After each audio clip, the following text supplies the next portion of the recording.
வணக்கம் நண்பர்களே. இந்த பதிவு யாருக்குன்னா, திரு ராகுல் காந்தி அவர்களுக்கு. ஐயா, காங்கிரஸுக்கு தலைவர்னா நீங்கள் தான் நல்ல தலைவர். நீங்கள் தலைவராக இருக்கிற வரைக்கும் காங்கிரஸ் உருப்படாது, காங்கிரஸ் ஆட்சிக்கும் வராது, நீங்களும் பிரதமராக முடியாது. அதுக்கு தகுதி இல்லாத ஆளு நீங்கள். போன வாரம் வரைக்கும் ஸ்டாலின் சார் அவர்களை ப்ரோ நீங்கள், 2 நாளுக்கு முன்னாடி விஜய் சாரை ப்ரோன்றீங்க, நாளைக்கு எடப்பாடி ப்ரோ நீங்கள், அதுக்கடுத்து சீமான ப்ரோ நீங்கள். காங்கிரஸால் எக்காரது கூட தமிழ்நாட்டில் ஆட்சி அமைக்க முடியாது. அவங்க காமராஜ் ஆட்சி தரவும் முடியாது.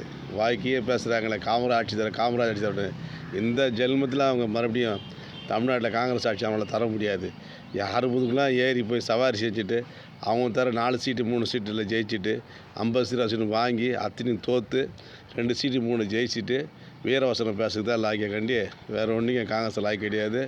அதனால் உங்களை நம்பி உங்களுக்கு சீட்டு தராங்க பாரு, அவங்கள சொல்லணும். முதல்ல உங்களுக்கு நிலையான நாக்கு கிடையாது, நிலையான சொல்லு கிடையாது, நிலையான ஆட்சி தரக்கூடிய இதுவும் கிடையாது.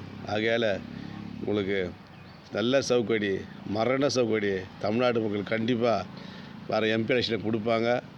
அப்போ தெரியும் உங்களுக்கு தமிழ்நாட்டு மக்கள் என்னன்னு.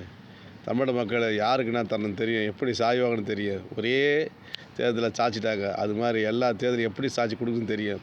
தமிழ்நாடு மக்களை முட்டாள் நினைக்காதீங்க, அவங்க எப்படி வேணாலும் பண்ணுவாங்க. ஆனால் இன்னொரு வாட்டி ஸ்டாலின் சார் அவர் ப்ரோ, விஜய் சார் ப்ரோ, வரவங்களை எல்லாம் ப்ரோன்னு சொல்கிற ராகுல் காந்தி அவர்களை நீங்கள் தயவுசெய்து இந்த ப்ரோன்ற வார்த்தையை விட்டுடுங்க. நீங்கள் எல்லாருக்கும் ப்ரோன்னு சொல்லி எல்லோரும் தலையில் மிளகா அரைக்கிறீங்க. நீங்கள் அரைச்சிட்டு 4 சீட்டுக்கு 3 சீட்டுக்கு வக்கு வேட உட்காந்து கிடக்குறீங்க வந்து.